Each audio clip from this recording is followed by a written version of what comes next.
In this video, we're going to talk about compression. How does it work and how do you do it? You don't have to be using FL Studio to understand the concepts of compression because the principles will apply regardless what software you're using. So, what is compression? Compression is the raising or lowering of dynamic range. What is dynamic range? Well, it's the difference between the volume, the highs and the lows. Let's look at a kick sample here. Here's our kick sample. We can see that there's a waveform here, and this is the high, the peak of the waveform, and this is the low. We can see there's a difference. This difference is called the dynamic range. Let's look at a compressed kick. Here's a compressed kick. We can see there's a significant difference between the uncompressed kick waveform and the compressed kick waveform. In the uncompressed waveform, there's a high peak in the very beginning, and then it tapers off quite quickly and gets quite quiet towards the end of the sound. In the compressed kick, the dynamic range is consistent throughout. It's a high peak and it carries on until the very end. So what is compression doing exactly?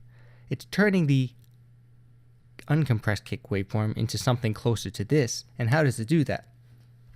Well, imagine that you're squeezing down on the peak in the beginning. You're squeezing it down, pulling it down, until it gets around to this height. Then once it's this height, you raise the entire volume of the whole sound up until it looks like this. This will be more apparent once you can see it. So let's dive right into it. I'm going to open up a compressor. I routed this to track number 1. In track number 1, I add a fruity limiter. I'm going to the compressor setting. You can use whatever compressor you like. This should be the same idea, although you might not see the visuals clearly.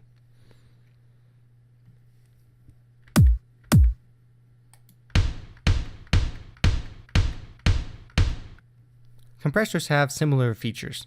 They always have a gain, a threshold, a ratio, and they should also have an attack and a release.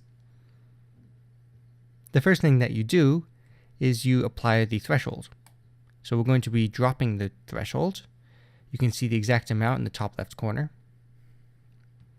What the threshold is doing is it's saying anything above the threshold we're going to be compressing. So any volume that is higher than this line here is going to be compressed. The next thing you do is apply the ratio. By default, the ratio is a 1:1. As I increase the ratio, we can see in the top left corner, I'm now at a 2:1 ratio, and I'm now at a 3:1 ratio. So what is this doing? Well, it's saying that for every 3 decibels above the threshold, return 1 decibel. So that should be making it quieter. Let's see if this is doing it. If you go down here, you can go to the A section and B section. So the A and before and after. So this is before. And we can see the volume is around -8-ish. And the after. You can see the volume is now -15-ish. And you should be able to hear that with your ears as well. So what have we done exactly? Well, as mentioned, we have brought the peak down. We have made this a lot more quiet. So it should be closer to this.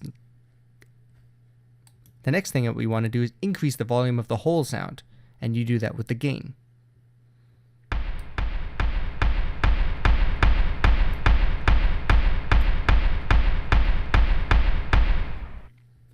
So by doing that, we have compressed our sound sample.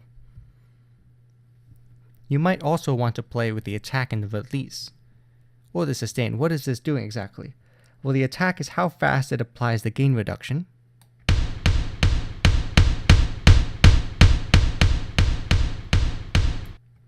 And the release is how long it takes until it stops compressing.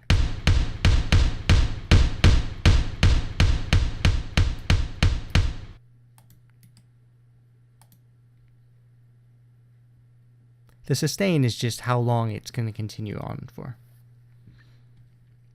Okay, so we have compressed our sound. I've already exported this so I can show you the before and the after here. So this is the before. and this is the after.